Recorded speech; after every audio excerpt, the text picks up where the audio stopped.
The USDA World Ag Supply Demand Report was released last week. Both corn and bean ending stocks were lower, which was a surprise to the market. Brady Sidwell with Sidwell Strategies. For corn, they were, 22 million tons below the average estimates. A lot of that was driven by China, talking about, they've been selling a lot out of their government reserves, announcing new ethanol plants.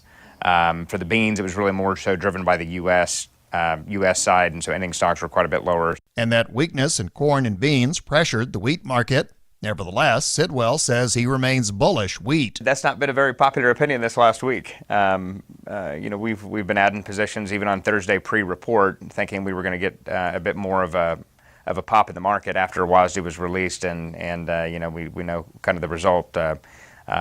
Wheat market ended up weaker. And that has a lot to do with drought in the hard red winter wheat belt. Despite USDA's forecast for higher U.S. wheat, they're projecting the second lowest plantings on record.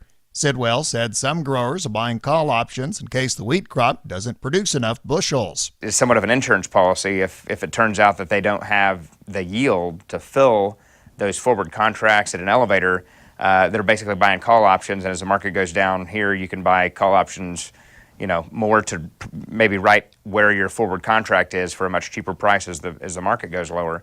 And the reason they're doing that is because if the market shoots up and they don't have the bushels to fill those forward contracts, they're going to have to buy them out. If they can't roll them out, they're going to have to buy out those contracts if they can't fill them. And they'll probably be doing that at a higher price than where they have it contracted. So the call option serves as basically like a hedge on a hedge, so to speak, like an insurance policy.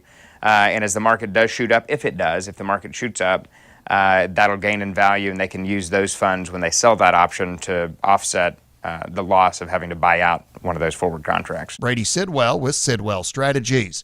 USDA pegged the U.S. wheat crop 5% higher, just over 1.8 million bushels. Global wheat production forecast slightly higher. Reporting for the Oklahoma Wheat Commission and Oklahoma Genetics Incorporated, I'm Don Atkinson.